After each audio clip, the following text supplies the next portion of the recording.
Welcome everyone on the committee and in the public to another rousing round of Brattleboro Community Safety Review Committee. I am one of your hosts, Shay. I use she, her, or they, them pronouns. And I have pale skin and red lipstick and long braids and a bad camera angle. And I'm going to pass it on to Emily and we'll just do brief intros and then we'll get rolling. Great. Hi there, Emily Megas Russell. I use she, her pronouns. I have white skin and a gray sweater on, earbuds, and curly hair that's up. He's like, And, well, the other one is just like a little. And blue curtain white walls behind me. Great. And who'd like to go next? I can go. My name is Lana, and I use she, her pronouns. I have brown skin, and I'm wearing a hat today because I'm lazy. And I've got red lipstick and a whole bunch of stuff behind me. I'm Laura Stamus, and I have white skin, and I have a golden scarf on, and I have some like bedroom scene stuff happening behind me. I'm Kelsey. I use she, her pronouns. Pretty pale white skin. And I have my camera positioned so that you can't see the chaos of mess in my single mom house. But anyway, that's me.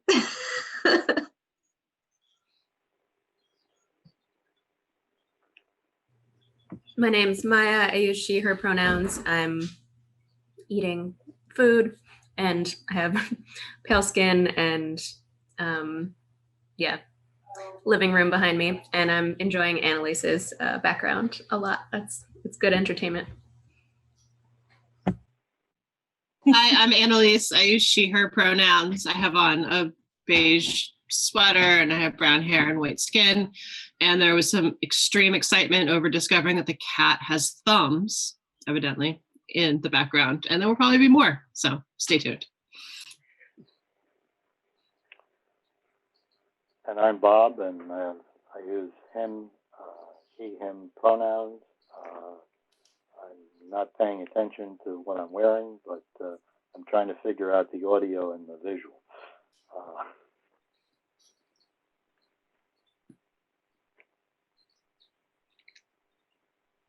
Bob, I think that's the clearest you've ever been. That's amazing, the sound. Using a phone. Perfect.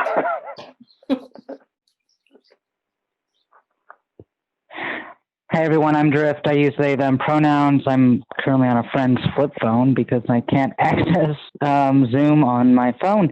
I'm traveling. Good to be here.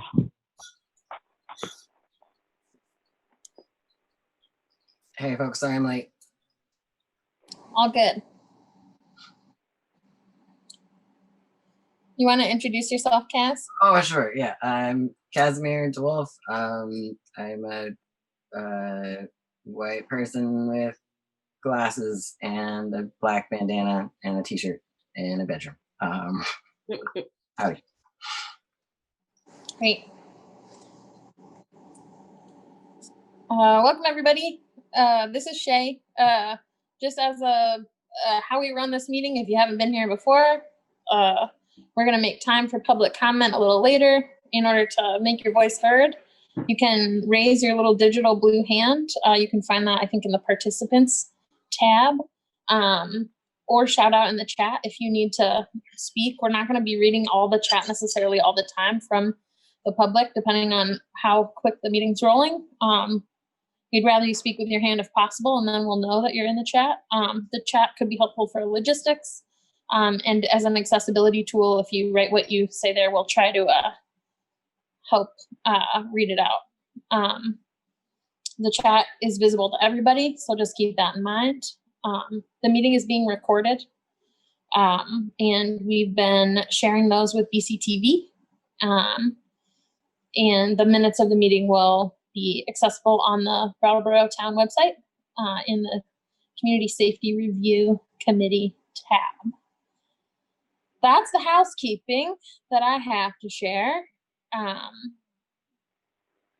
Emily, do you want to take us into a moment of grounding before we roll through our agenda?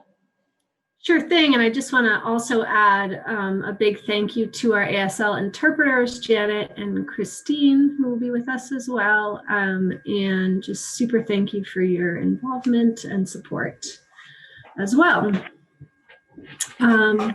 Great. So we'll do a brief somatic grounding practice. If you would like, you're welcome to turn your camera off, committee members, for this if you'd like, if that would help you access it more easily. You can also keep it on, your choice. And you're welcome to participate or not. With your camera off and your microphone off, you can really do whatever you want. All right, so if you'd like to, you can go ahead and close your eyes. You're also welcome to keep your eyes open. Either way is fine.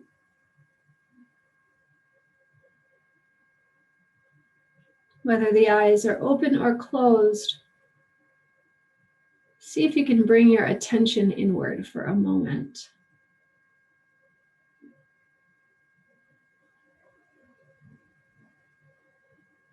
Finding the breath and just noticing the breath.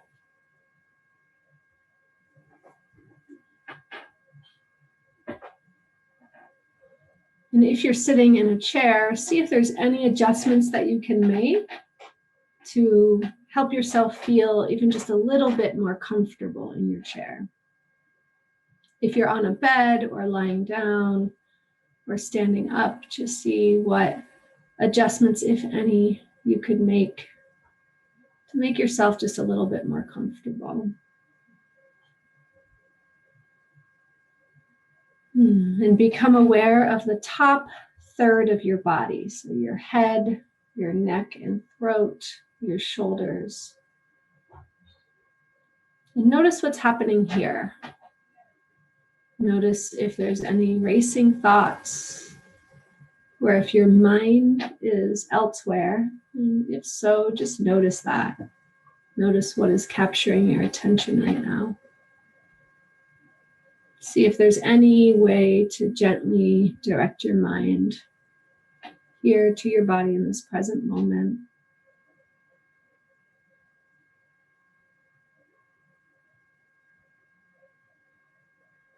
Just using your attention to arrive here in your body right now. And then noticing the middle third of your body, the chest and torso. Notice here how you're feeling emotionally. Notice if there's any emotional sensations that are capturing your attention right now. Using your breath and your attention to release or soothe anything that's present, if possible. If not, that's totally okay.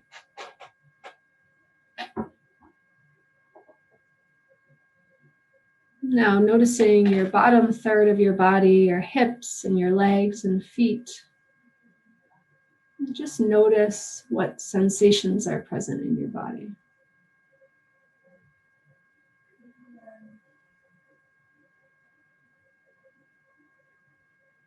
Using your attention and your breath to presence yourself in your body right now. And if it doesn't feel safe or comfortable enough to be in your body right now, then don't do it.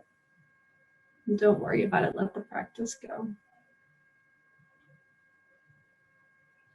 And then if you're able, be aware of your whole body all at once.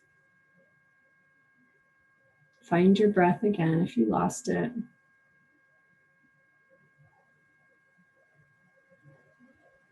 Take another just couple of breaths to presence in your body, if it feels safe enough or comfortable enough to do that right now.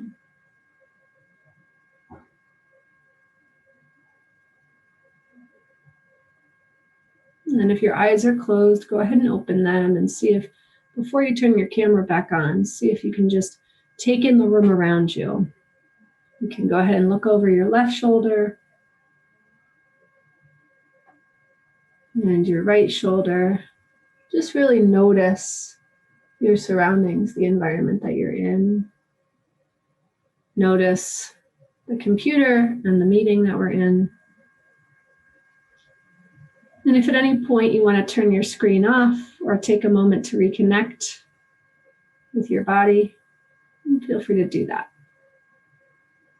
And you can go ahead and turn your camera back on when you're ready.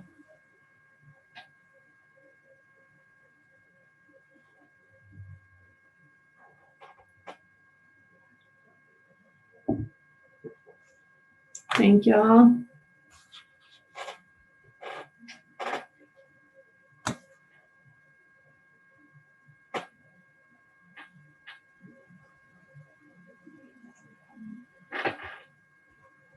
Thanks, Emily. I want to say again, for those of you who haven't joined us before, that we are doing that practice as requested by the group of people who pushed for this process to happen, partly as a practicing acknowledgement that this work has to be embodied, that change work has to be embodied. Somewhat, that looks different for all of us, and it's always optional, but we can't only mind our way to the future. We also have to feel our way to the future and let our knowledge of what change has to happen sink all the way into our bodies. So I'm really grateful for Emily's guidance of that part. And if it's ever feels any part of that feels uncomfortable or you don't want to do it, please tune out. Do you. It's not prescriptive. Also during that time, I was not totally present because I was trying to deal with some logistics around the other interpreter not being able to get in. So I may tap in and out of facilitation to make that happen. Great. Thank you, Shay. Yeah. So Laura, how you feel about taking notes this time? Her fingers go to the I can definitely take notes if somebody else would like that opportunity. I don't have to do it. Yes, I never want to rob anyone of that. Okay. All right. I'm in. Thanks, Laura. Thank you, Laura. And I'm reminding myself right now that last time our interpreters also asked us to speak our own name before we speak, so that helps folks out. So that was Shay saying that. And it looks like our interpreters are in the room. Great. So our first item of business, I think, is just to review our agreements and check in about updates that we have for you all about where things are at.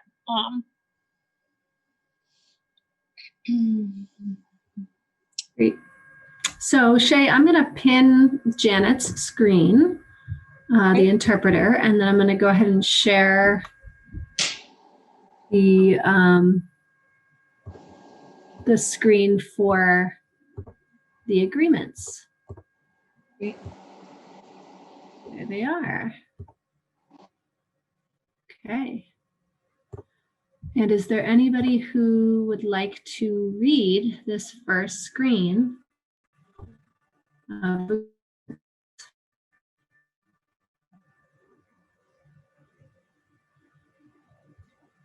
happy to read it if no one wants to.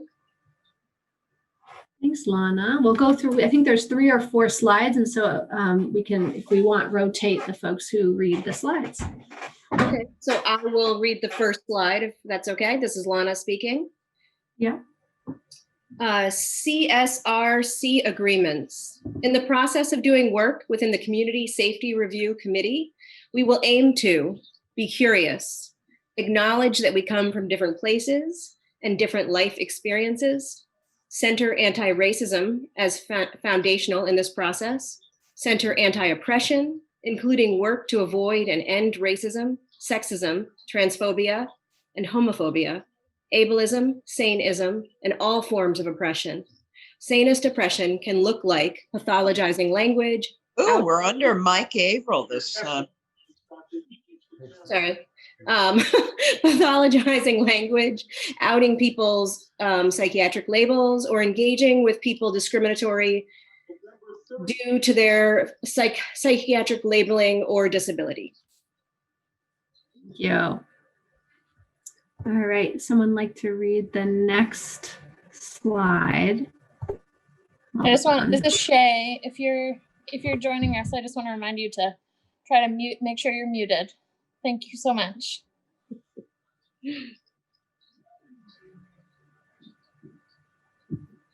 I can read the next slide. This is Kaz. Agreements continued. Be kind whenever possible and use respectful language always. Use both and thinking instead of either or thinking whenever possible. Use whoa, ouch, oops to pause, acknowledge hurt, and take responsibility. Acknowledge or apologize when we hurt each other, even if we didn't intend harm.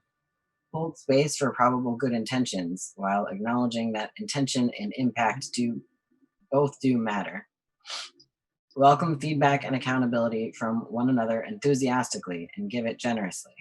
Acknowledge the contradictions. Thank you, Kaz. And last slide, I believe. Anyone up for reading it?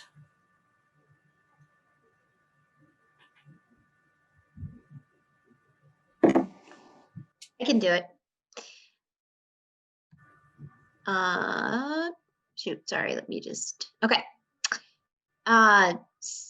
Continued, hold a larger vision of being intergenerational, world-changing work and honor realistically the short time frame and limited scope of this one effort inside of that long arc. Be generous and reverent of people's lived experiences, especially stigmatized experiences like incarceration, arrest, poverty, homelessness, abuse, and addiction. Check our biases individually and together. Work to attune to safety, value the quality of our human experiences together, and aim to make things safer, while acknowledging that safety looks different for each person and is never guaranteed. Make change in our community through both the process and the production of outcomes. Thank you, Kelsey. Let me just double check. Yes, that is our last one. Okay, and I'm going to unpin the video. Thank you all. Any thoughts or reflections on the agreements from the committee members? Any needs or check-ins around that? Great. Stipends is our next agenda item. And I think here we were just offering an update, right? That as far as we are aware, stipend checks went out last week. So you should be receiving them if you have yet to. If you don't get them by the end of this week, please be in touch with us. Okay. And committee survey, I want to give an update here that it is in our proposal that in the first week of November is one of our measures of success for this project, that we will send out a survey to you all, the committee members, to just check in and see how it's feeling. And I will be developing that survey this week and getting it out to you by next week. The first week of November is when it's scheduled to be administered. And then we will, reflect on any feedback or changes needed to the process at the committee meeting that follows the survey results. So if you can get those surveys in, it'll just be a couple of questions, or I shouldn't say a couple, it'll be a handful of questions. And your honest feedback is really desired, because especially at this point, we can actually make changes based on what you say, because we have some time left. And then there will be another survey with the same questions administered at the very end, towards the very end of the project as well. And your participation in that is appreciated and is part of our measures of success for the project. Any questions about that? Does that make sense to y'all? Great. Cruising right along. Shay, anything you want to say? No, I think that the survey is mostly just about how it's feeling and how it is for you all to be doing this in this way. That's all. Just, it's not going to be really detailed, probably, but hopefully there'll be space for you to share what you think. But yeah. So Lana wrote in the chat, timekeeper ? After, I know you weren't in our last meeting, after your very, very gracious attempt at what was an impossible task, Shay and I agreed that we would hold that role based on the agenda setting. And, we are definitely, open to holding that together too as a committee, and everybody sort of, kind of speaking up if there's a need or. So I basically failed, and now. No, we failed.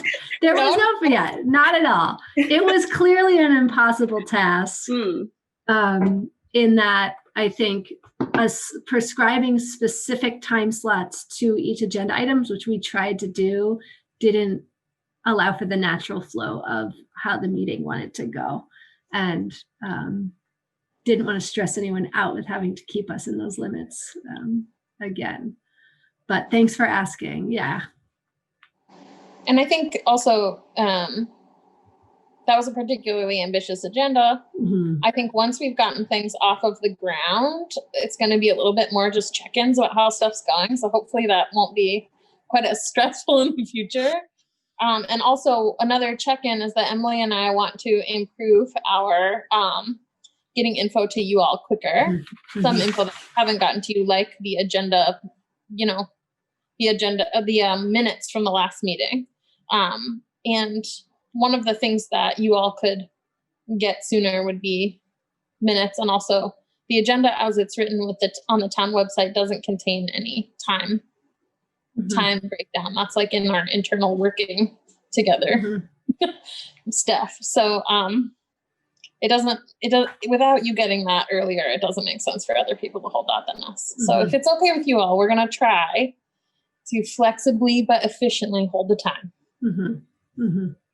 And you can check us, and you can all collectively jump that if it feels like we're going off the rails.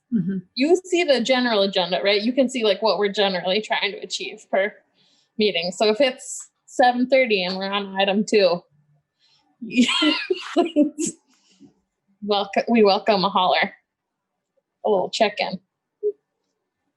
All right, the next order of business, speaking of timeliness and cruising right along, is the portion of the process that is the Brattleboro PD review, the systems review, quality review piece.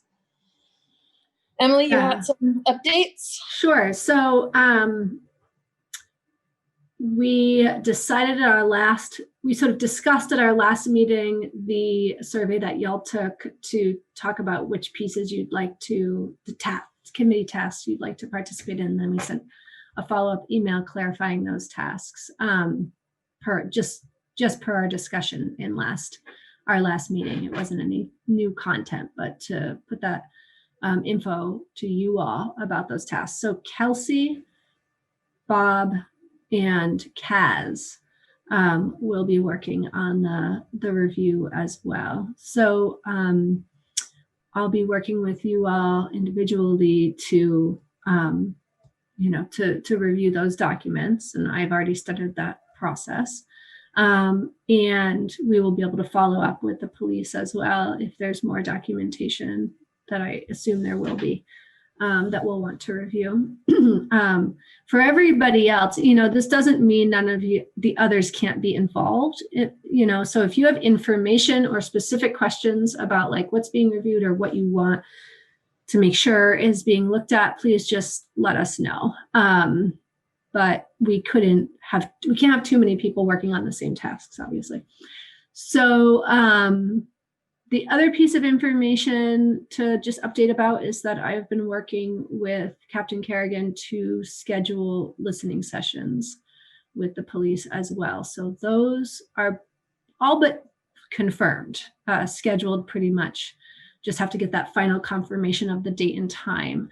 But there will be 2 listening sessions held with police officers in November. So those are pretty much scheduled, and we will get you the dates of those once they're totally finalized. And this is Shay, and those are going to be really similar to the sessions that they're going to be similar in structure, I think, to a lot of the other sessions we're going to hold, which is just to say that we're going to have the largely those systems questions that you all have helped us generate. Mm-hmm. And we're going to be asking, I think, probably breaking it into like leadership and sort of, I don't know what the correct terminology is, people who are doing shift work in the PD, right? Asking them those questions about the systems pieces of things. We are also reaching out to lots and lots and lots of other orgs to do, to listen to them as well. I just want to be clear about that. But the PD piece is going to be housed more in the systems review part. And then the other orgs are probably going to be housed more in that like community ecosystem map review part. So that's the only real difference there. I don't want it to seem like they're the only folks we're listening to. We're going to be listening to lots of people, including them. Organizationally, and then many, many, many, many, hopefully, individuals as well. Yeah, and for, I know a couple of y'all weren't here at our last meeting. One of the things that we did is we, much like the meeting before, where we kind of brainstorm questions for individual, for listening sessions for folks who have experienced police contact and safety, danger and harm. We are also, last week, we developed questions for people who work in the systems. The meeting minutes were sent to y'all. I just sent them today to y'all, so I apologize for that delay. As Shay said, we're trying to get better at being more timely and organized. And also, they're on the town website, so you can see those there as well. So those systems questions will be, as Shay just said, the questions we lead with in our listening sessions with police, as well as, you know, nonprofits or other community organizations that we're working with in that listening session way. And then we'll use the questions we developed 2 weeks ago, which Shay's going to check in about in a moment, in listening sessions with communities and individuals who we are, you know, curious about experiences of safety, danger, and harm, and experience of systems. Bob.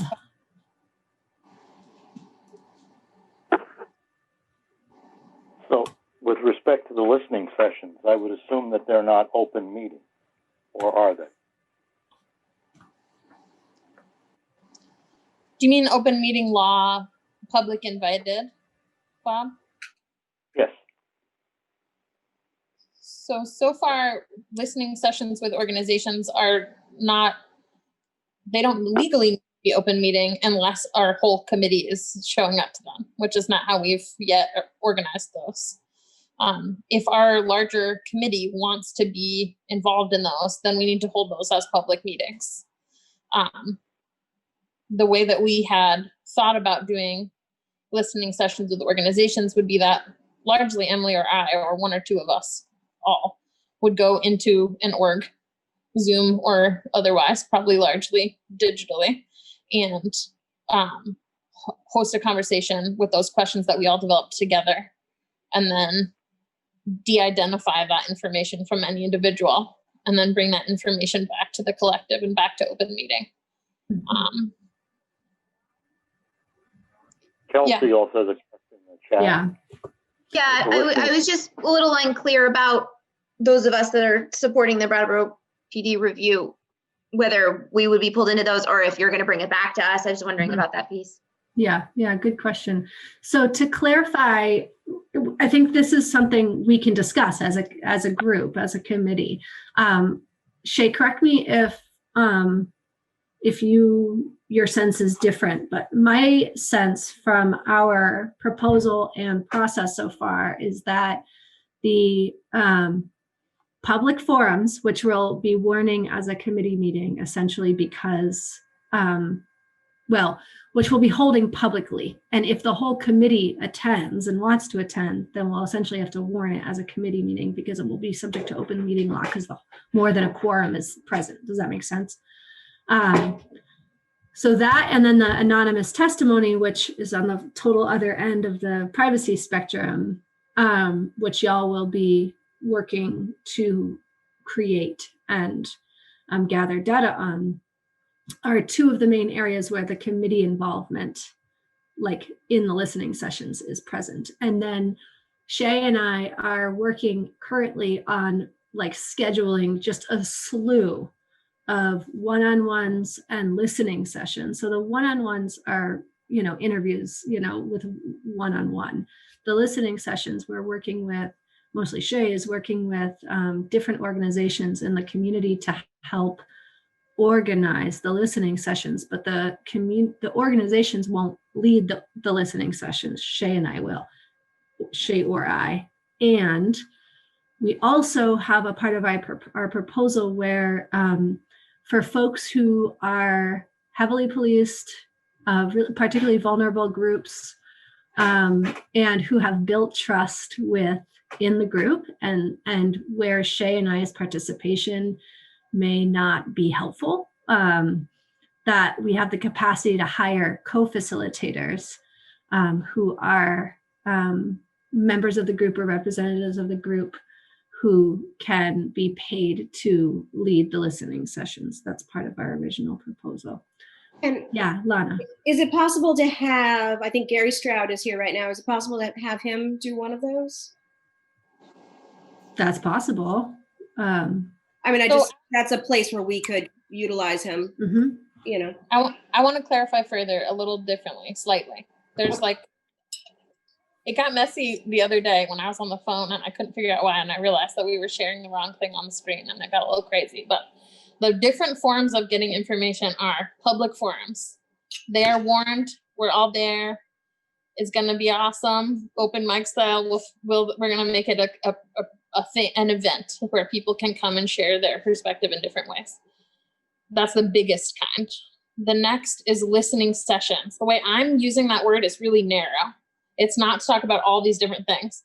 For me, listening session is a group experience that has only a couple of the people in this Zoom room in it.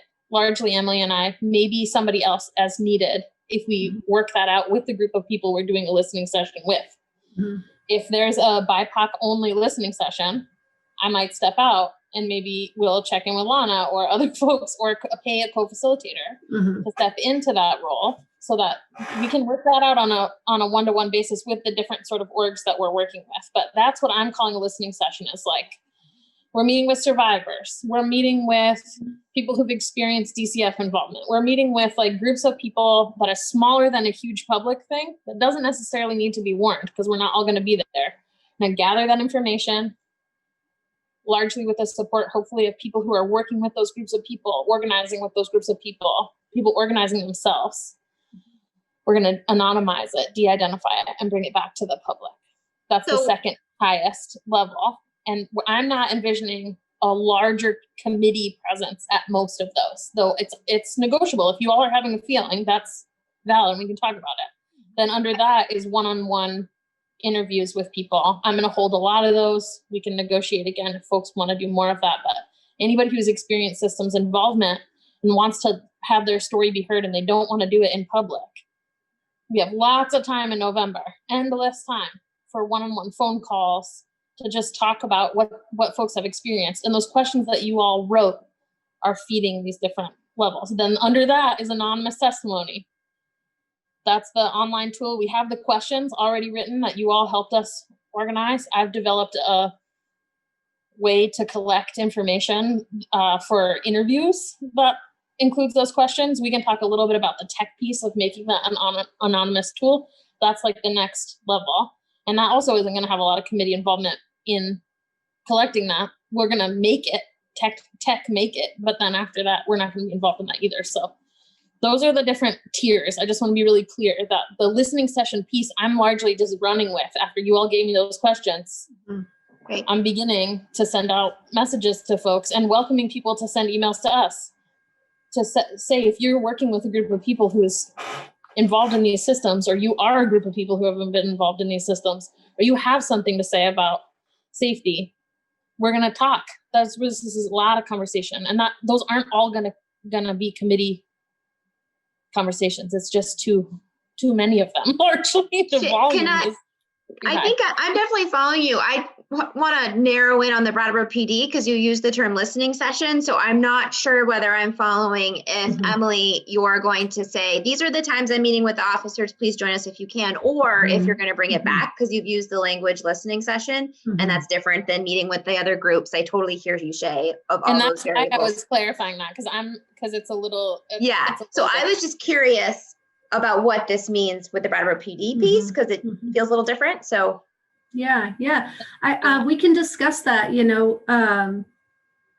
I'm open to discussing. Kelsey, do you have an opinion? Do you want to be present? Is there a perspective that you want to share with the group on that? Perspective? Well, I mean, sort of, I'm definitely interested. Yeah.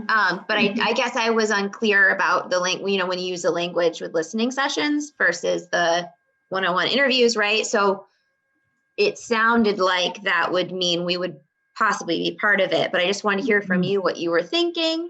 I definitely, Yeah, I mean, I think I want to be, in the conversations that we have had with the police, we wanted to talk with the captain and the chief. We've wanted to talk about with any population of folks that we're doing listening sessions with any group, we want to be led by what would help people share, their experiences, right? And so, understanding how we can create these listening sessions, and these are listening sessions. We're not going to be doing one-on-one interviews with police officers, just to be clear. We wanted to sort of get a sense of what the sort of how to make sure that those sessions are as accessible to the folks that we're talking to as possible. So I think that's, one of the examples that, came up was not having supervisors of officers in the same listening session as the officer, right? That would be kind of a difficult environment, right, for folks to share. So we'll do one listening session with supervisors and one listening session with officers, patrol officers. So that's one example of we're wanting to hear from, as we reach out to the Root or any other organization that, it organizes with people that we want to hear from. We want to be led by what are the creative strategies that we can, help make it as accessible as possible.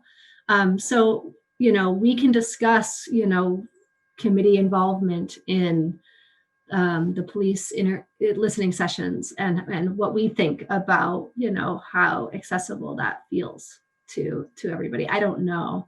I will be there because it's just, a task of this process that I'm leading. We haven't really even talked about Shay and I, whether Shay will be there or not. So we just have scheduled them, and I'm sharing this update with you all. So we can discuss as a committee if y'all have thoughts on that. I want to say one other thing really quickly, which is just that we talked to we haven't talked to the police. We've just talked with the chief and captain about getting documentation from them and how should we best get info from people. Also, there's the documentation and then there's what do these officers think about the stuff that we're engaging with, the content we're engaging with. And they suggested that for efficiency and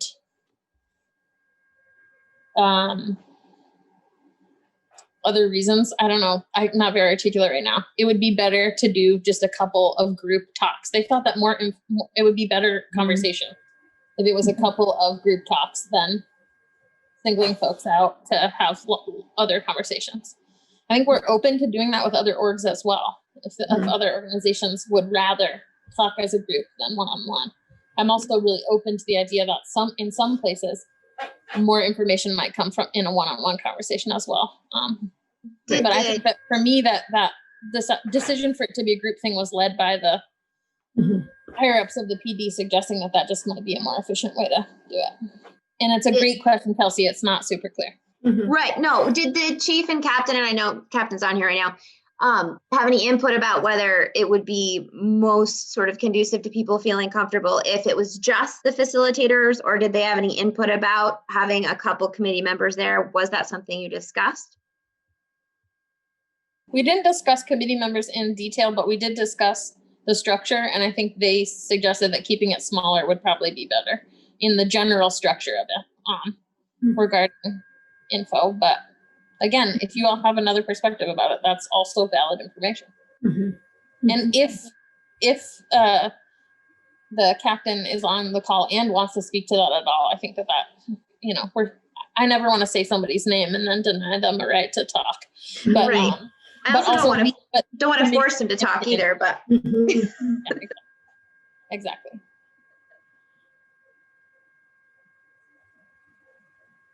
Yeah, Mark is saying in the chat box, I don't think it would matter either way. Thank you, Mark. I appreciate you speaking up. Yeah. Why don't, we can talk about this. Our options, I feel like, is we can talk about this more. We have a bit of a spacious agenda. We can give this a few more minutes. Another option is that we can kind of think about it and check in about it next week, because we're not having a police listening session before our next committee meeting. So we could kind of reflect a bit. And yeah, I think that generally speaking, even though we're having this conversation about the police listening sessions, because it's kind of where we're at in the agenda, I actually think this is like, if we can generalize this particular topic to the listening sessions, because again, we're going to be doing so many, Shay mostly, and Shay and I will be doing so many in the month of November that, this topic, a more general topic of like committee member participation or involvement, and just the sheer like scheduling of that, I think is just where Shay and I are coming from as well, in terms of having just a high volume of contacts. I'm interested in what the function, and this is an open question. I sound critical, but that's just how my voice sounds. Ask my partner. So sorry. I'm interested in the function of who is in the room, and like what, and just maximizing that function and being really explicit about what that function is. Right.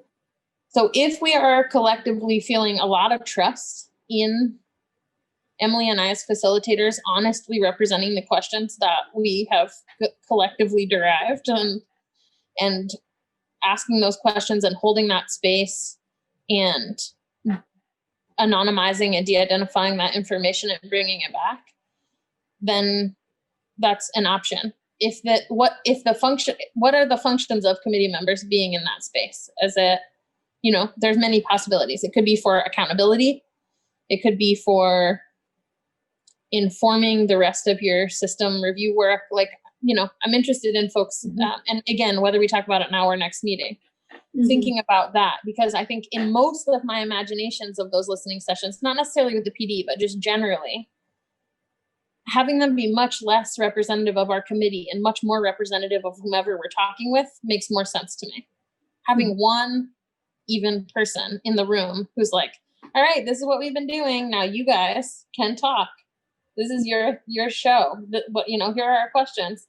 This is your dynamic. We're not imposing our dynamic onto you. We're just kind of listening to like what you think about our questions. We're going to glean that information and bring it back, has been the way that I've envisioned that. And I don't, in my vision, I haven't wanted to like have Emily and I both be in most of them even, because it makes more sense to me to go to youth services and have youth services run the show or whatever, you know, and I tell them the questions and I give them some info about what we're doing, and they take it away and talk. But if there are other functions for us being there, it's good for me to hear that, because that's just my tunnel vision of my own perspective. And I want to not be leading in a way that is not open to these other needs that the committee might have. So it seems to me that, you know, each committee member has a sort of a specialty or an area that they are most comfortable with or know the most about. And so Kelsey, for instance, it really seems like the PD would be a great one for you to be a part of. For myself, it doesn't feel like I necessarily need to be part of it. But like, for instance, the route is one that I would want to be part of. Or I feel like we each have our areas where we're equipped, you know, we can work that out. Yeah. And I just want to note, Kelsey wrote in the chat, I would like to be present if that's appropriate, but it would be great to hear other community members' input as well. Thanks, Kelsey. Thanks, Lana. Any other thoughts? I think this is a good conversation. Bob? I don't know if I can articulate it that easily. I think when you're talking about listening sessions, probably a listening session with the police is qualitatively different than a listening session with an organization. But the listening session with the police and with the organization are somewhat more similar than if you have listening sessions with persons who are not affiliated with an organization. And even more so, further along on the spectrum of someone who might not want to identify themselves to anyone else with respect to information that they wish to disclose. So I think there's a whole spectrum here and a whole continuum to look at. The other thing, and I'm a little bit in a box with this because of maybe open meeting law, but I'm looking back at, you know, what I do with the Board of Civil Authority, and we'll have an open meeting where public is invited and you'll discuss issues. But say if it's a tax assessment, a small group will go out and look at a piece of property. And there's very strict rules around that you don't discuss the issue with respect to the property. You just do a descriptive analysis of the property. That doesn't mean you can't talk. You know, what's behind that wall, what's behind that closet, you know, what's behind that door. You certainly can ask those questions. But here, when we're talking with people, it becomes automatically a discussion. It's like the anthropologist going out and being an ethnographer, and you're interacting with people. So as you interact, the dynamics change. So I think, and with the police being a public entity, it probably makes sense to have more input, but maybe not a public hearing, and some rules around that. And I don't know if you've reached out with individual officers to see, you know, what individual officers are expecting of this process. So there's that as well that needs to be weighed in. I don't know if that's an answer, but that's what those are the thoughts I was thinking. So can I just, piggybacking on what Bob just said, I'm interested in anonymous meetings with police officers. And I feel like there's a difference between what police officers are able to say when they're together versus what they might be able to say anonymously. And I wonder if that is possible. This is Shay, and I would say that my hope would be that we could offer that in a listening session with a group. There are different perspectives about that. I also was like, oh yeah, one-on-one, that's like so much more ability to let loose and be off the cuff. Another perspective about that might be that folks might feel singled out and feel like it is an individual review and not a systems review. And that's feedback that we've gotten from the larger folks we've been talking to.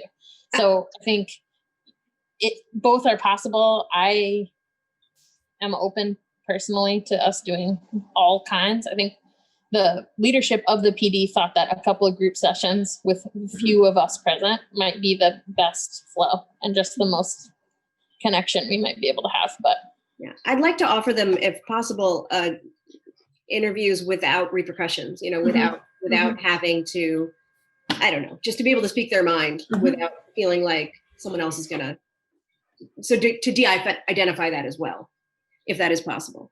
Yeah, and this is Emily. Thank you, Bob and Lana, for those thoughts. And I want to say a couple things about each. So Lana, yes, first of all, to clarify for the committee and for the public, these listening sessions with everybody, including the police, will be completely voluntary, right? So folks who attend, you know, it's not required for the police officers to attend or for anybody at any organization to attend. It is, you know, it is completely consensual. It will be consensual involvement. And the listening sessions will be de-identified, right? So even when folks are meeting in a group and we're gathering information from what we're listening to, people's experiences, all the information we gather will be de-identified. And what that means is that we will not be documenting who said what. We won't even be documenting who's in the room, right? So people won't be sharing their identifiable information, like their name or their position or anything like that. The information that we're gathering is the content. And one of those questions, as we discussed, will be, you know, are there any identities or roles that you want to share about that's sort of relevant to your experience, right? So someone can share an identity if that feels important to them and relevant to the experience they had, right? But that's sort of an answer to a question versus Shay or I or any other person holding the space sort of linking an identity or personal information to a story, right? So all information we gather will be de-identified, whether it's a one-on-one or a listening session. And that was made very clear to the chief and the captain that, you know, this information is not going to, you know, once it's gathered, it won't even be possible to pin anything to any individual person. And especially because this isn't about individuals. This process is really about a systems review and what's people's experience of the systems are shared through people's individual experiences, right? And then Lana, I think holding these group sessions to start and then offering opportunities for one-on-ones, if in fact that feels like a more accessible way for somebody to engage, I'm happy to do that. I think that's a good plan. Because I think both, you know, like some folks will feel comfortable, you know, a group process, and some folks will feel more comfortable one-on-one. And Mark Kerrigan's saying he's happy to speak to individual interviews if you'd like. Mark, do you want to speak now in response? Yeah, Mark, can you turn your camera on if possible, or? I can't really turn my camera on, but if the audio is working, can you guys hear me all right? Yep. Yeah. Okay. So I agree with what Emily said, where we don't really want to compel or require any officers to participate in the process. Similarly, we don't want to single out a particular officer and say, hey, we'd like you to contact the committee, or the committee is going to contact you, you know, for a one-on-one interview. That said, if the committee decides that, you know, there is value in individual officer interviews, I'm more than happy to provide all of the contact information for individual officers to Emily and Shay. You know, they all have work emails, they all have work phone numbers. And if you wanted to contact people individually, that is fine. And then, you know, folks could just decide on their own whether they wanted to participate or not. On our end, on my end, what I would probably do if the committee decided they wanted to do that is maybe just send out like a blanket email to all of the officers that basically says, hey, the committee might contact you for an individual interview. You're more than welcome to participate or not at your own personal discretion. But that's certainly an option. If the committee decided to do that, we'd be happy to facilitate that. And you know, just let us know if you want to go that way. Mark, out of curiosity, and not to put you on the spot, but how are you feeling about the process? I mean, what is the temperature of the police department about this? Sure. So I actually had both the chief and I had a pretty extensive conversation with both Emily and Shay. Maybe last Friday, I think it was. I think it was last Friday, where we talked about that generally, some specifics, but also generally about the attitude of the police department.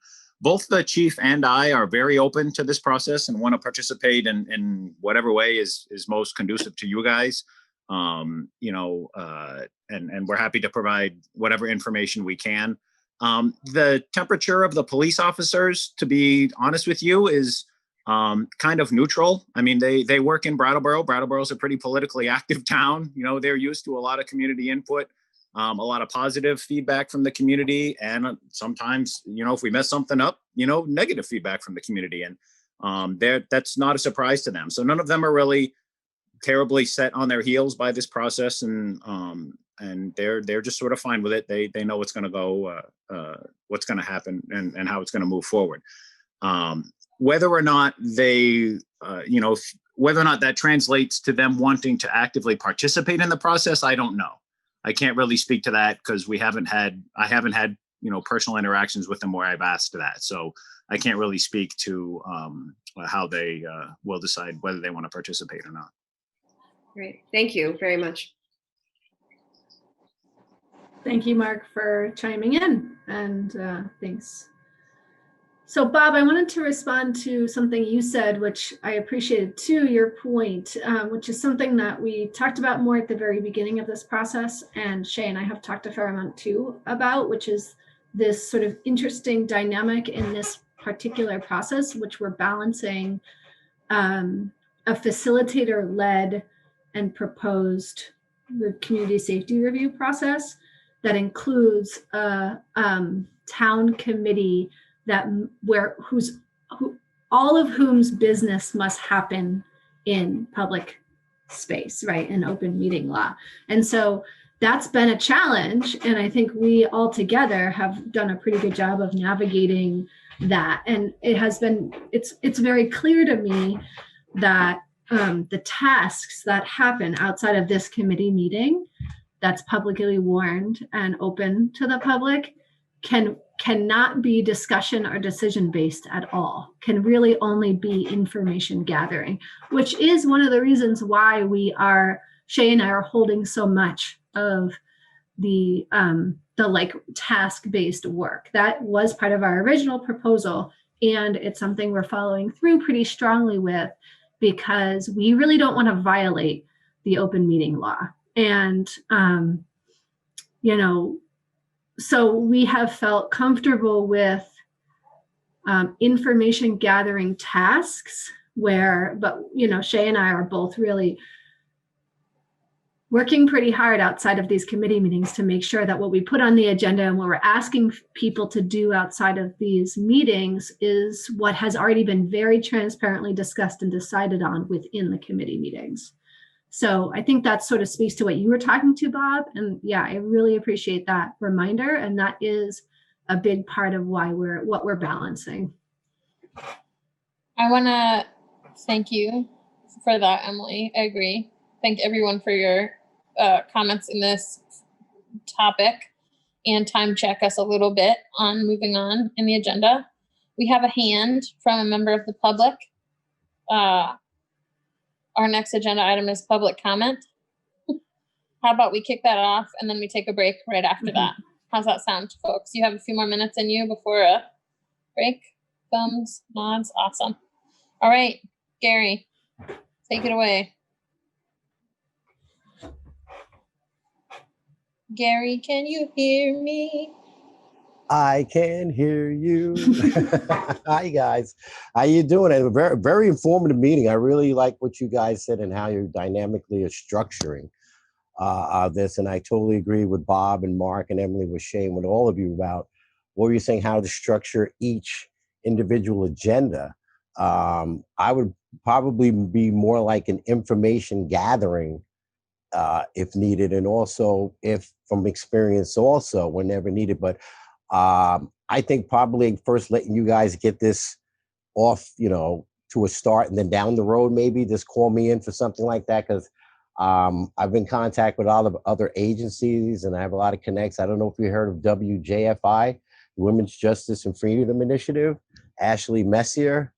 I've been emailing her, and I didn't know if you wanted her on one of your agendas as well. Also, she's just really dynamic. She's a powerhouse. She has a lot of information. She has years of advocacies and dealing with the Vermont Organization, National Council of Incarcerated Women and Girls, and she's done a lot. Maybe that might be something maybe down the road. And as I said, if you ever needed me for anything besides that, but I was wondering, have you any of you ever attended any of the CPCC meetings, just to get an idea, basically, because in certain ways it is similar to what you guys, but you guys are on a different grade level with this. That way you can have an idea of how that is structured. Maybe that might be an incorporated thing you might look into as well, too, how we handle certain issues with people's complaints and things like that. So I was just wondering, perhaps we could probably either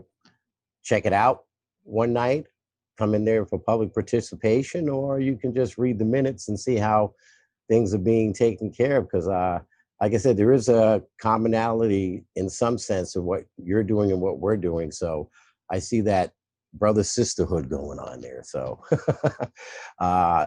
I would love to definitely, like I said, help you guys out to the fullest of my capacity, 3,000%, and see things just come off really great. Thank you for so that. much, Gary. Thank you, guys. And I just, if I can briefly respond, Gary, this is Emily. One thing is that we are gonna read the CPCC minutes from the last 2 years. That will be part of our review. And as we had mentioned before, we would really like to, I love the idea of attending the CPC meetings. I think we can make that happen. And also we would love to have a more dialogic process with the CPCC that could either look like committee reps and from either committee, from both committees meeting outside of an open public meeting, or it could look like a publicly warned meeting of the two committees together. So Gary, I don't know if you have thoughts about what you think from the CPC perspective. You could go back and talk to the CPCC and sort of check in about what you'd prefer. But the two ideas we've come up with and run by Town Manager Elwell sounds like totally doable is we have committee reps from each talk outside of a public meeting, or that we have a duly warned public meeting. And I also want to say, I saw Lana said I would like to attend one. Cool. And Gary's saying, absolutely, it's doable. So Gary, why don't we connect and sort of, maybe you can hear from the CPCC what their thoughts are on how they'd like to move forward, and we can get that on the calendar. Thank you so much for your enthusiasm. I also want to say that I've been interested in the work of WJFI.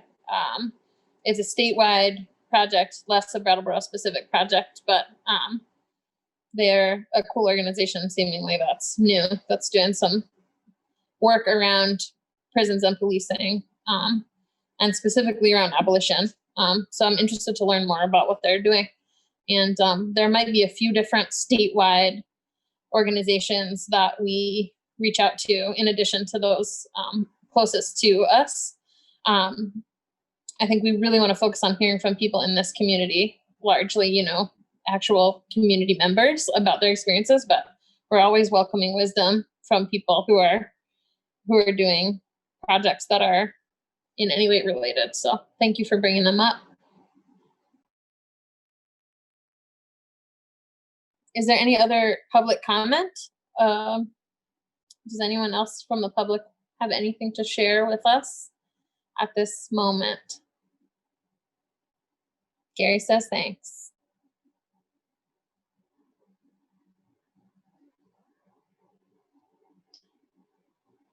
All right. Going once. I'm doing my slow auctioneer voice. I got a fast one too. It's fairly rusty. But I am from Iowa. Going twice. Sold. We're gonna move on and do a 5-minute break. We'll see you all in 5. Re-entering the space. is what we're doing.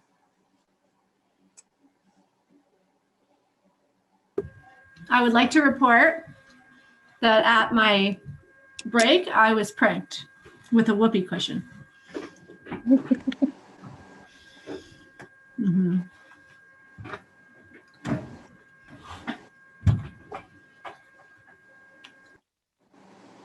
So we have, welcome back, everyone. It appears we're mostly back. We have a question in the chat about whether or not we've reached out to Mel Motel from Gary. The answer is yes. And what a beautiful segue that is, Gary, into the next agenda item that we have, which is community engagement, which at this point is mostly just updates for you all, and maybe some specific tasks as well that we can discuss. Gary says he's on a roll, and I cannot disagree. So, community engagement, you know, was held back from beginning until we got these questions developed that we've just developed together in the last 2 meetings. And now we are much more able to be doing the work. So as you all know, we've developed an initial sort of list of people we want to talk to, of organizations and people that we want to talk to. We have been playing with some concepts around the map. I think Maya is signed up to help us with some map drafting. I've been using a program called Procreate to do some actual drawing of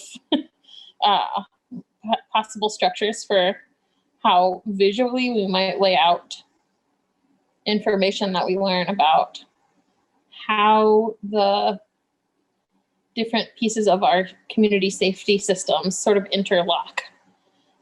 So we're going to be continuing to work on that. Maya is going to join some of that work. I'm thinking that some of that might involve developing a bit of a code for how formally people are connected to one another, right? Who maybe developing a flow chart. Something happens, what occurs? You dial 911. This is who it goes to. Here are all the options. You know, you call a crisis line. Here's all the options. Here's how those are connected.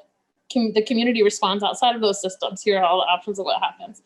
So we might have a few different visual ways to represent these systems. We're starting the drafts of those, but we won't be able to fill those out entirely until we talk to a lot more people. We've reached out initially to some organizations and organizing formations that organize or support people who are vulnerable and or people who experience a lot of systems contact. And we have much more reaching out to do.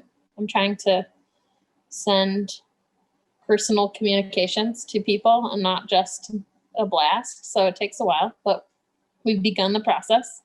And we will continue this week to send out, I think, like all of the sort of organizational invites. And if you are here in the meeting or you're watching this recording and you work inside of systems in the community and you want to participate in any way, you can email the email address that I'm putting in the chat right now. CSRT@protonmail.com. Is that right, Emily? I think it is. So, you know, we're going to continue to and that, just so you all know, that communication looks like, hey, this is why we're reaching out to you. You're awesome. Here are all the possibilities for ways we might connect. We could do one-on-ones. We could do listening sessions. You can help make sure that the people you're representing show up to public forums. You could spread the word about the online tool, et cetera, et cetera. Gary asks if it's a secured site. Our email is in a secured, it's a secure email address that Encrypted, yeah, encrypted server. encrypted Emily. Thank you, Emily. An encrypted email that only Emily and I have access to.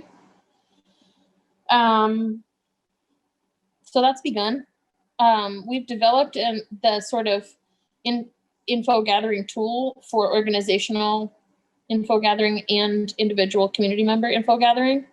The next step of that process is me gaining access to a non-app based piece of hardware technology so that I may use that info gathering tool not on the cloud. I'm really interested in not having that sensitive information be unsecure. So we're working with the town on that, and we're beginning to schedule individual interviews as well. If you are an individual in the community who's watching right now or watching this recording or reading my quote in the newspaper, and you want to reach out about your experience with any safety systems in Brattleboro, whether that's the police, DCF, mental health crisis, or other interventions, or the reasons that you haven't reached out for those interventions, or the way, anything related to safety and danger and harm and community response in or outside of the system.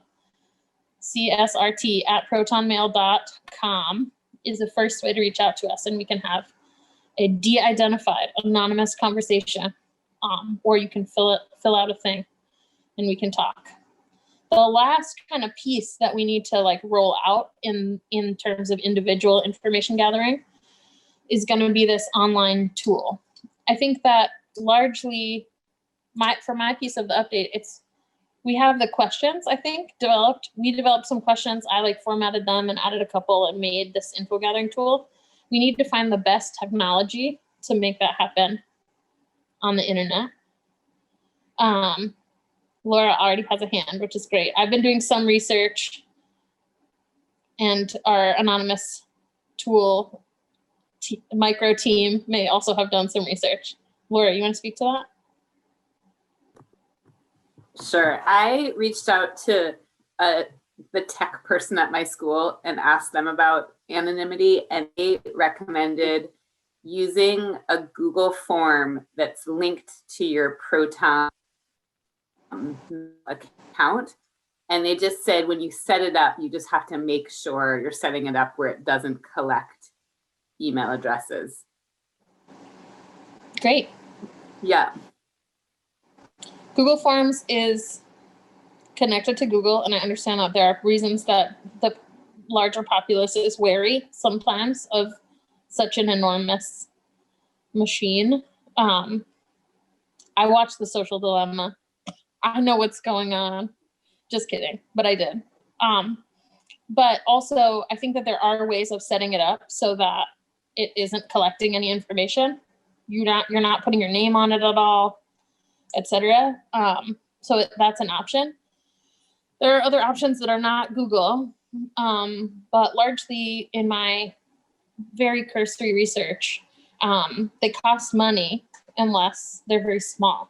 You can do one with only 10 questions, or only 100 people can answer, or there's limits on it, or it costs money. We could talk to the town about using the budget that we have for money if there are security concerns about using Google Forms.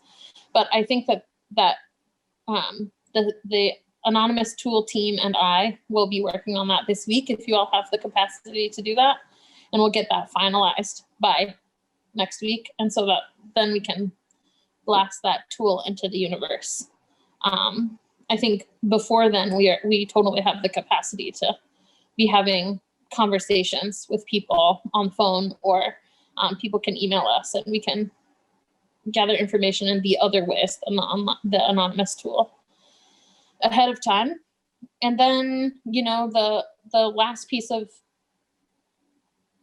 I've reached out to some organizations, I'll continue to, and we're going to schedule those listening sessions, not with the whole committee's scheduling input, if that's okay with you all. Because you all checked a lot of boxes on that list of organizations that we might want to have listening sessions with. I don't think we have the capacity to do listening sessions with every place that we had marked interest. But we're really beginning to reach out to folks who we know are are in contact with communities that are the most likely to be interacting with these systems first. Once we schedule those, we'll see how much more capacity we have after that. Then the last part is going to be for us to be planning these public forums. And I think we've done a little bit of that work here. The folks who have signed up to help with that, we can be doing a little more detailed planning. My thought is that we'll have one that is potentially more about more like meeting style like this, where the whole agenda is largely just listening and sharing space for people to share their experiences. And the other that might be more creative or embodied and have space for people to share their information in other ways. And we're going to be sort of advertising that to all the other organizations and people that we're talking to also, so that if folks share their story with us, and then that's a jumping off point, and they want to share their song in the public forum, that's fine too. That's the community engagement part update. I think from here on, it's just going to be, we're in the information gathering phase. We've built the ship, now we're sailing it. And if you all have feedback or other things as a larger group to share about that, I really want to welcome that. Otherwise, I'm going to be working with these smaller groups, the map group and the online tool group and whatever, to like just begin the info gathering part. Got some chat box stuff. Gary says secured site, good firewall, all good things to think about, Gary. Kelsey says, do we have dates for the public forums? Emily. Yeah. Yeah. Yeah, I just want to, I was just going to speak to that, Kelsey, in a moment. But before I do that, also, I wanted to just follow up on something you said, clarify it, Shay. This is Emily. My hope is that our next meeting, which is next Monday, the 2nd, the folks working on the survey design, the anonymous testimony piece, can show this committee a draft of that survey at the meeting that we can then edit if we need to, but okay and approve, that can then be ready to go out that day, because that committee can put the questions into a tech tool and make that happen, but nothing can happen until this larger committee transparently reviews it and approves it. So just to be super clear about that. And then yes, Kelsey, so we did the doodle poll for the public forum dates, and then Shay and I got together and I kind of like looked at what the votes were. And at the time that I looked at it, no date had gotten more than 2 votes. I think that's partially because there were so many options, you know. The like psychology behind scheduling and doodle poll like really evades me. But so we looked at that and we talked for a while about things like one of those weeks is a holiday week and one of those weeks is next week, and like kind of looking at questions around maximizing, you know, what we thought at least would be the most appropriate way to go about this. And so we want to run that by you, and then we can dialogue, and you know, the committee needs to kind of make this decision tonight. Then, so the dates we came up with were November 16th, which is a Monday night. So that would be in place of the committee meetings, and it would give us 2 committee meetings in November before then to meet, and also to give us some time to get the word out about the forum. And that one would be the meeting style, right? And then the other date would be what's that first Saturday? Day? That first day is the 16th, November 16th, which would be 6 to 8 in the evening. So same time as our committee meeting, but it would be a public forum instead. And then the other one, November 21st, which is a Saturday, that same Saturday, like 5 days later or whatever, which would be we talked about maybe doing it like 5 to 8, like a longer period of time, and folks could, that would be the more open mic kind of creative space one, and folks can kind of pop in, get in the queue, do their thing, and pop out. You know, folks can also hang out with us for 3 hours if they want to. But the idea of that one was like, we could do it a little bit longer because there was some discussion about doing 5 to 7 or 6 to 8 and dinner time and whatnot. And we could just kind of hold the space a little bit longer and people can pop in. So that was where Shay and I landed, and we wanted to propose that. Then I want to be honest and say, after we had that conversation, another person participated in the doodle poll, which popped 2 things up to 3 votes. So those 2 dates that got 3 votes were November 2nd, which is next Monday, and November 14th, which is a Saturday. So that's where we're at. So we could change the date. You know, I mean, by change, we haven't really decided. So we can do any number of those options up for discussion. A couple of other factors that we just talked about were that the election is happening very soon, and we didn't want to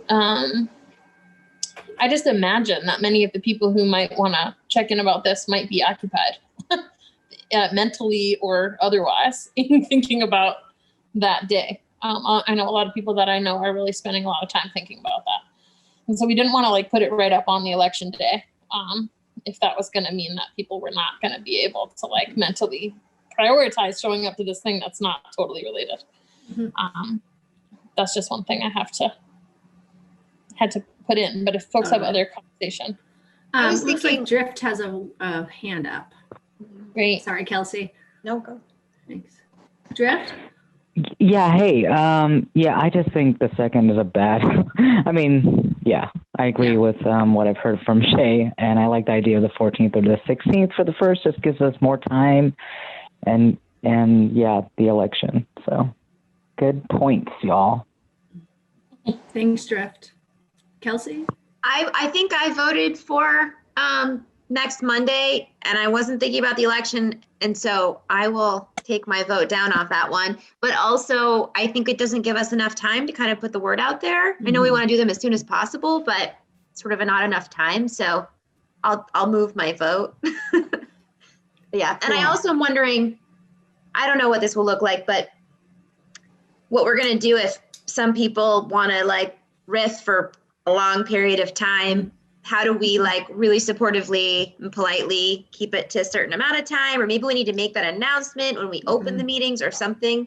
Because I know often, even if you're planning just to speak or you write a testimony and want to share it, it's kind of a good idea to time yourself. Otherwise you could go on. I could go on for way too much longer than you all want me to. So just putting that out there too. I think that's a really good point. And I'm wondering on that, Kelsey, if we could sort of announce it ahead of time, if there's a limited time for people to speak, but that they can give us things in writing afterwards, or we could follow up with them if they have a longer testimony. And on the election thing, I agree. If I voted for that, cancel my vote. That day's gonna suck. Laura, did you want to say something? I just wanted to agree with other folks. I feel like the Saturday, the 21st, gives more room for like Saturday actions that could happen. And I think there's going to be overlapping interest in some of those things. Great. And right. And so I just want to note, Gary has a few comments in here. Have you considered mail ideas or complaints, or if there's anyone who wants to join to talk about their issues as well, who don't have computers or access to one, sort of like mail-in votes? Great point, Gary. I'm noting down for our next agenda, both the conversation you just brought up, Kelsey, in terms of like, this gives us 2 more Mondays, actually, the 2nd and the 9th, to have committee meetings, and we can spend some time talking about the structure of the 2 public forums and how we want to handle time. And I love your idea, Lana, about like follow-up connections or in writing, and then to address access issues like Gary is bringing up as well. So I'm noting those down for our next agenda. And then don't forget Thanksgiving. Great point. Another reason why we decided on we thought about the 16th and the 21st, because Thanksgiving is the 26th. And that way, if we do this would give us Monday the 2nd and Monday the 9th to meet as a committee. Then the 16th, we would do a public forum. The 21st, we'd do a public forum. The week of the 23rd, we wouldn't do any meeting because there's 2 public forums the week before. So like the 21st is kind of the meeting for that week. That way, the week of Thanksgiving, there might be committee tasks happening. There's definitely going to be listening sessions and one-on-one calls happening, but there's not going to be a meeting that week. Gives us the week off, and then we can have a committee meeting on the 30th. So how do folks feel about that? There also is an option. We could do the 14th and the 16th. It just puts them close together. I don't know if anyone has strong feelings about that, doing the open mic style meeting on the 21st versus the 14th.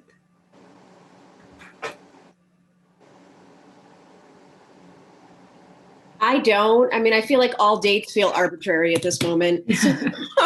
So whatever anyone else feels strongly about, I'm game for. Yeah, I similarly have no opinion on this. Okay. Thanks, Kaz. Thanks, Lana. I see another hand from Drift potentially. I don't know if that's an old hand or a new hand. Drift, if you want to speak, you're welcome to. Or anyone on the phone.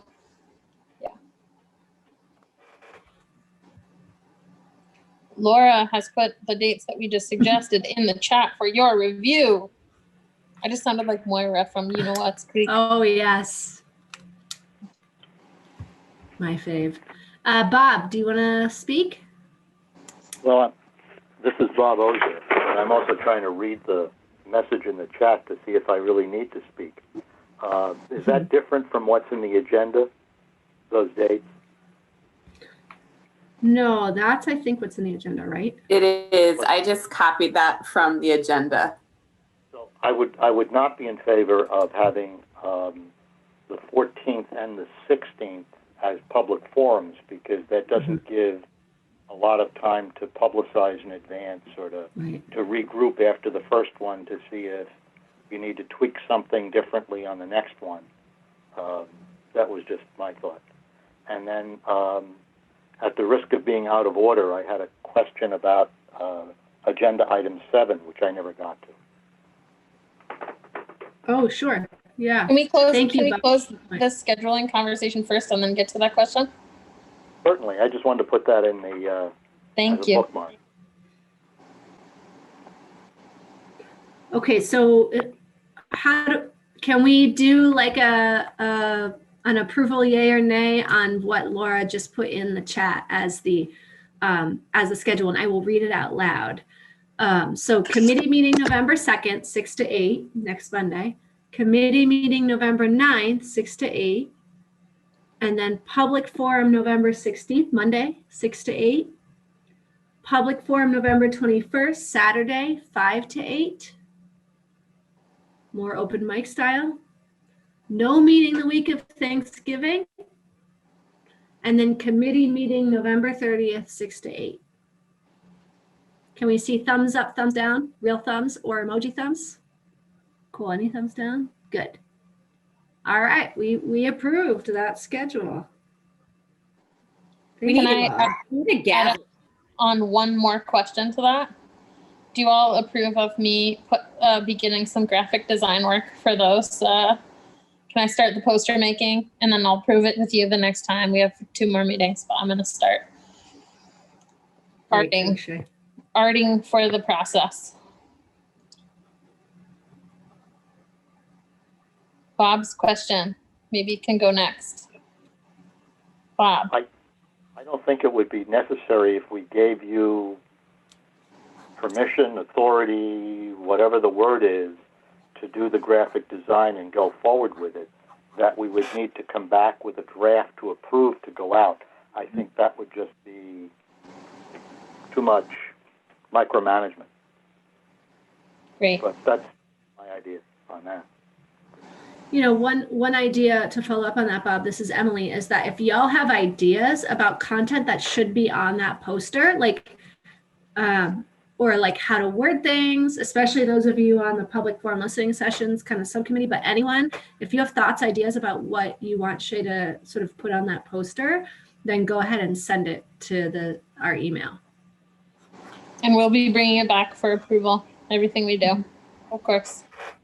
But we'll begin that. And I think that we can discuss later those specifics, like how long we want the DJ to be DJing at the beginning, or how long we want people to have for their time, or, you know, I want to just seed in your minds before we move on too much that I'm interested also in having some just like content prepared to hold space if it's not very full. I hope it's very, very full, but I'm interested in us having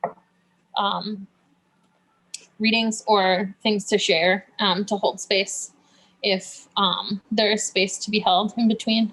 And I have a lot of thoughts about what that could be, but you all can also be thinking about what, it doesn't have to be your own testimony, but what might your contribution be to that space if you wanted to hold a little space there if that was needed. That's another thing to consider as we move forward. And again, we will have plenty of time to talk about that before it begins, but okay. Hey, one sec. Do you want any help with graphic design? Any like vector illustrations of anything at all? I don't know. Police. Let's talk. All right. That sounds good. Great. So community engagement, to summarize, we have some tasks ahead of us. Laura and Kaz, I think we'll be talking about the online tool and bringing a draft of that to the committee next week for approval. I will be working on getting technology set up such that I can keep people's anonymous info off of the Google Cloud. And it'll be de-identified anyway, but we just want to be triple reverent and triple safe with people's info. We are gonna start working toward, we can all be starting to think about public forum ideas. I'm gonna be connecting with lots and lots and lots of organizations and community members about scheduling listening sessions or one-on-ones. Is there anything else that anybody needs from this community engagement check-in? This is Emily. I will be reaching out to the folks who are working on the police review piece as well and getting y'all documents and connecting. And we can follow up about the conversation about holding space for those listening sessions as well. Yeah. Bob, did you have something to share?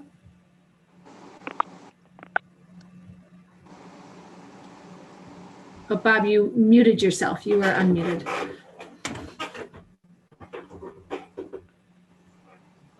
I am unmuted.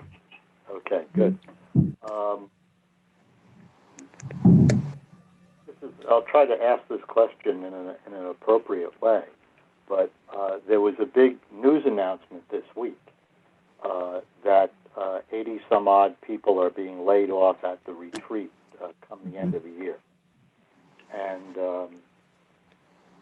whether that's on your radar in terms of what that might mean for community safety, whether that's an issue or an opportunity or what needs to happen there, and whether there's a way of connecting with individuals who might be very relevant or have very relevant information with respect to that. I'm sure you've been thinking about that, but I just wanted to sort of put that out there as being an issue. And if anyone has anything to say about that, I'd be interested. Thank you for bringing that to the space, Bob. That is something that I've been thinking about. I don't know if we have ideas about what needs to happen there, but I definitely think that it's informed the timing of my asks of certain people around participating. I wanted to give a couple days of space to that huge announcement before trying to, engage too many folks at the retreat about participating in information gathering. I think there are probably very diverse perspectives on what's going to happen next or what needs to happen next. But I'm interested in hearing from folks who are in that system and folks who are impacted by that system about the ways that that large shift is going to inform what happens next. It's on our radar. There's lots of news that's adjacent or overlapping or touching on our stuff, and I'm trying to balance my emotional well-being and staying radically on top of it, and mostly veering towards staying radically on top of it. So thank you for bringing that up. Yeah, and this is Emily. Thanks for bringing that up, Bob, and thanks for your response, Shay. And just sort of, you know, Shay and I continue to have dialogues about regrounding ourselves in the scope of this piece of work, which kind of circling back to the grounding practice at the beginning, like I really find that there is so much going on right now, even in our little town, you know, and also in the world. And there's, you know, I just really, I just kind of want to put a plug in for like staying grounded as much as is possible. It's like very often not possible, and so no judgment on that, but staying grounded and connected in our process and staying really grounded and connected to like what this piece of work is, and coming back to this core question of, you know, what community safety looks like in our community right now. And I get really sort of like excited by the big sort of questions and conversations around that, and recognize it involves so many things like employment and housing and you know, access and all kinds of stuff. So we have a lot to do. We have time to do it. I feel really good about our timing. In fact, I think we've done a wonderful job of like taking the time to really connect with each other and build something that we all kind of emerged together with. And now we are going to go forth and really hear about people's experiences. And I imagine what we're seeing in the news, the local news will also be present for like the conversations that we're having with people, right? And what we're most interested in is how is this impacting the people that live in our community, right? Of which many of us are people that live in this community, and we're just, you know, one person or not 8, you know, 11 people. And so really centering these questions, you know, and seeing how safety issues are very current, very alive, you know. You know, speaking to that, I've been interested in some of the news reports that I've seen about this process, and yet I have not once been approached for an interview or to be, you know, to be asked. And I am curious about the reporters that are here listening, and whether or not they want to become more involved and ask some questions, honestly. And I can say that Emily and I have been approached by one person that I can think of, asking for interview. That didn't happen yet, but totally could. Yeah, I'm trying to like be on top of it and also not put too much stock in any specific representation. I know what we're doing, and I trust us all very much. And I think you all are building quite a lot of great work and trust with each other. Hey, and Emily. Who's this? Hi, this is Kevin, who doesn't know technology enough to do the raise hand function, and I apologize for that. Just an FYI, I'm Kevin O'Connor. I'm with Vermont Digger. We're really basically doing a listening session right now. Obviously, when you guys come up with your report, we'll be reporting on that. So any coverage we're doing now, I just feel like rather than talking to individuals, we're sort of just listening collectively. So there's no exclusion or not wanting to ask questions so much as just allowing you guys to do your work. And then when you get to the end of it, reporting that. But I feel like if we were to call one person, we would need to call everybody. And I feel to call 9 committee members and 2 facilitators when you have your work cut out for you and you're still sort of letting this whole thing unfold. We're just sort of following the meetings as a result of that. So there's no trying to not listen to people. I think just to be fair to everybody, we're taking it from the meetings and then we'll continue on right through the report's release. Okay, thanks, Kevin, for chiming in. And I think at the very bottom of your participant screen is where there's a raised hand icon if you want to orient to that as well. And yeah, I also want to note Gary's, I don't know if anyone else wants to respond before I note Gary's comment. I was going to say something about media as well, but I can wait. Go for it, Kelsey. It's connected, but not. I have, it's like my bedtime routine, keeping up with the media regarding policing in our state. So I've been doing it since before the committee. So I catch it all. But I was wondering about, and I feel terrible, but the name of the organization, the group is escaping me right now, but there was in the Reformer recently, there's the group that's questioning, posing questions to the community, specifically about disarming the police. And it was actually noted in the Reformer, they plan to bring that to us. So, I noticed that what?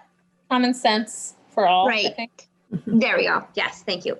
And so I guess that in my mind just flagged like, what will that look like? Because our public forums are, more based around, what we've been talking about. So if there's this group intending upon presenting this to us, what will that look like? I guess they could join one of our meetings and present that, but I imagine that would turn into a much longer dialogue. So those questions came into my mind. Yeah, and I catch all the reports that come out with our little mini quotes pieced together. But yeah. Those folks have, I think, reached out to us also, and Emily and I are going to have an initial conversation with them. I think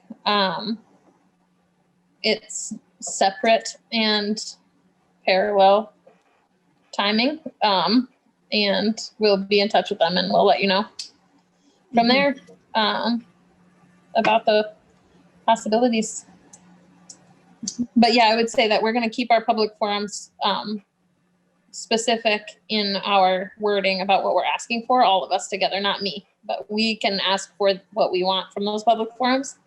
And if you all are interested in organizational proposals for solutions, that's not really what we've yet been naming that we're going to focus on in any of our listening yet. So I don't think that the public forums would be a space for that conversation as much as one-on-one conversations. We've been really clear that we want to prioritize organizations doing solution building after we hear what the problem is and what people's experiences are and what's working, what's not from the people on the ground. Then organizations can have as many roundtables and conversations about it. There are so many places where organizations are already collaborating that they can take that information and run with it after they get it. But we're not going to be doing a lot of those roundtables amongst organizations or like about solutions from organizations inside of this process early on. But we're happy to talk to anybody who is working on parallel issues. Yeah, and this is Emily. Gary, I see you put your hand up, and I was just going to read your comment. Check the town calendar. You guys are good so far as dates you plan. The only date on the calendar that you don't have filled in is for the 21st and the 16th. You may need to adjust that soon before they finish the November calendar. Sorry, just the 21st not filled in. Great. Thank you so much for checking that and doing that labor for us, Gary. That's really great. And we will, now that we have finalized those dates as a committee, Shayna will be on top of getting that info to the town. And then Ryan clarified, thank you, Ryan, the Brattleboro Common Sense group. Yeah. And Drift, you still have a blue hand up. I just want to check again to see if you want to say anything. Nope, I'm good. Thank you. Cool. We do have a couple more minutes if there's any committee member or member of the public that would like to speak.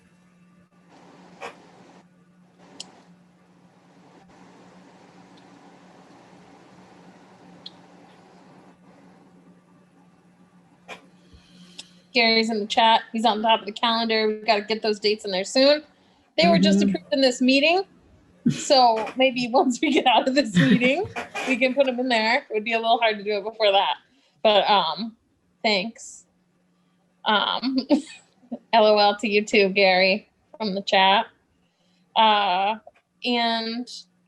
Is there any more public comment before we give our assignments and get out of here?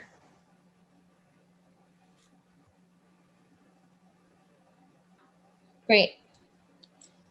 So, to conclude, you all are awesome. I'm so grateful that you are here and doing this work with us. It is a weird time to be alive, and it is a